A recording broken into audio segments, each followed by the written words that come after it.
Hi there. In this video, we'll be covering how to start writing books. It's so common to start writing a book only to put it aside, to get frustrated, and to want to put it away. Let's figure out a path forward and let's clear all the obstacles in your way. By the end of this video, you'll learn how to map out your book, the importance of knowing yourself, and how to set and keep goals. And stay tuned until the end of the video for an opportunity I really think you're going to enjoy. Let's dive in.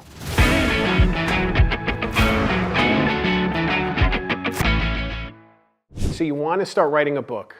I think it's awesome. I am so excited that you're interested in taking that journey. I wish you all the luck in the journey ahead because it is a difficult path. It is a challenging path. In order to write a great book, it really takes a lot of patience. It takes a lot of vigilance. Yeah, some skill helps, but it's really about setting good habits for yourself. It's really about doing your best, digging deep, recognizing the things that you're good at and not good at, and just really sticking with it because it's so easy to get frustrated during the writing process. It's so easy to want to set your book aside. It's so easy to let life get in the way. This video is really about making sure that that doesn't happen, making sure that you keep going, making sure that you stick with it, making sure that you feel empowered to write your best possible book. At the beginning of this process, you want to figure out your book topic. What are you writing about? And it's important to do some research. Actually figure out what's been written before. What other books are out there in this space. You don't want to spend all this time on your book only to find out that somebody already wrote your book effectively, that it's already been put out there.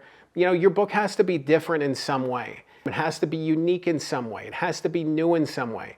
Otherwise, your book's redundant and it doesn't have the ability to resonate. If you write the same book that somebody else already wrote, it's, DOA. It's really not going to have the impact you want it to have.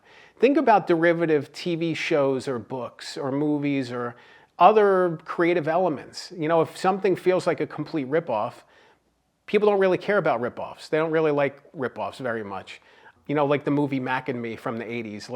That was a clear ripoff and it was bad, and people watch it for the humor of it now, but that movie did not resonate.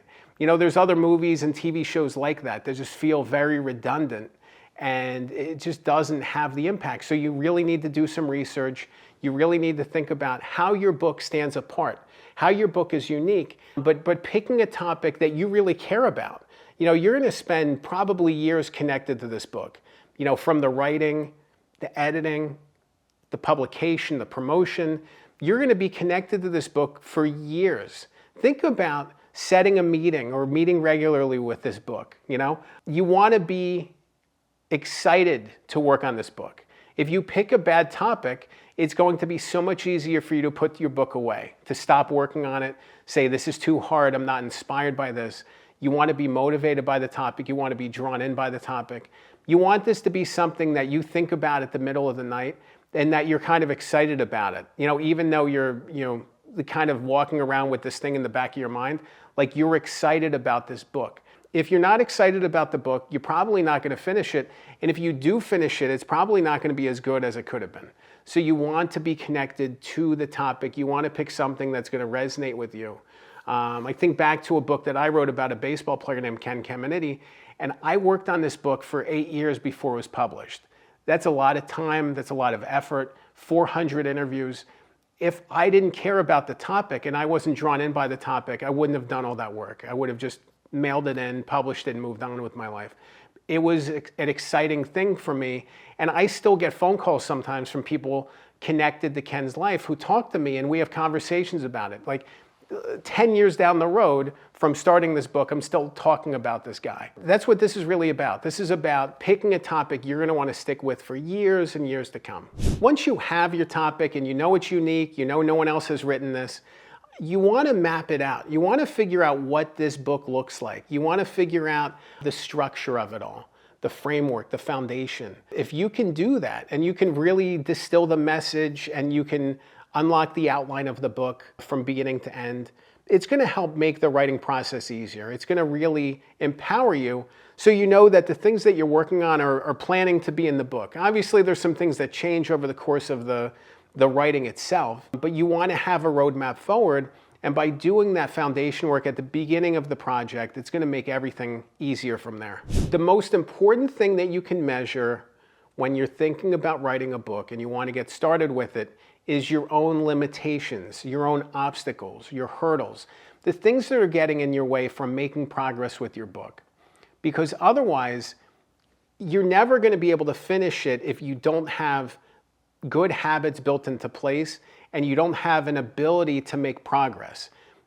Ambition by itself isn't going to get this book done. Desire. I mean, there's so many things that I want to do in my life that I don't have the time for, I don't have the energy for. It just doesn't happen. So they're just things that pile up. You know, you don't want to have that. You don't want this to be something that piles up. So you really need to figure out the obstacles getting in your way. You know, if you are somebody who is easily distracted, block out time so you can work on the book. You know, if you're somebody who works best at night, work at night. If you're somebody who works great in the morning, wake up early before work, or, you know, find a workaround. Find a way to make this work. You know, I know people who plan to write, they want to write, and everything needs to be perfect. The way the sunlight streams through the window, the breakfast at this angle on the table, the coffee at this temperature. Coffee's great. I love coffee. You know, but these shouldn't get in the way of you doing the writing. I always focus on making efficient use of my time. If I have 20 minutes, how much writing can I get done in 20 minutes? If I have 40 minutes, what can I get done in 40 minutes? Mapping my tasks with the spaces in my calendar and my day to be able to get things done. Find the limitations, find the blocks and the obstacles getting in the way for you, and find a way around them. You know, if you're somebody who doesn't like sitting at a keyboard writing, get an audio recorder. You have one on your phone probably. I use an external one just because old school like that. But get an audio recorder and record yourself talking through the story, and you can turn that audio into automatic text with text-to-transcription tools. And you can, you know, from an hour walk or a drive, when you're just talking through your story and your book's message, you could have thousands and thousands of words on the page from that, from not even sitting at a keyboard. You can obviously then refine the text further, but it's so exciting to be able to unlock those elements, to figure out where your skills are, where your limitations are, and the things getting in the way. You know, what are the obstacles keeping you from writing? You know, if it's momentum, it's enthusiasm, it's something else, find a way past that. But if you don't find the way past it, you're probably not going to finish the book. I think about book writing as a measure of consistency. You know, people think about getting to the end goal of 50, 60, 80,000 words. I think about 200, 300 words a day. I think about how many words I have to write in a week, how many words I have to write in a month to keep going. If you're writing 200, 300 words a day, you're going to be able to finish the draft. You know, but book writing goes in these fits and spurts. Sometimes you're doing a lot of research, sometimes you're doing writing, sometimes you're bouncing back and forth.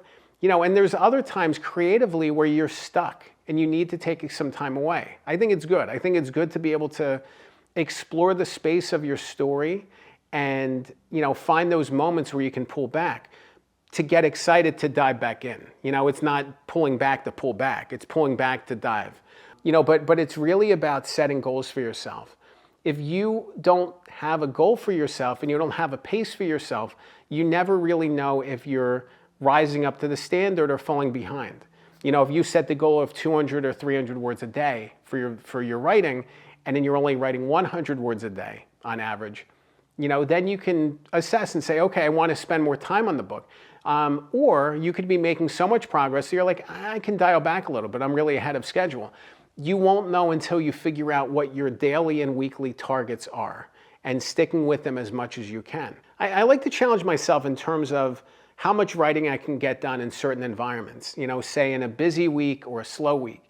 You know, a week where I had a lot of things on the calendar and not as much free time. How much did I get done in that given week versus how much writing did I get done when I had all the time in the world to work on it?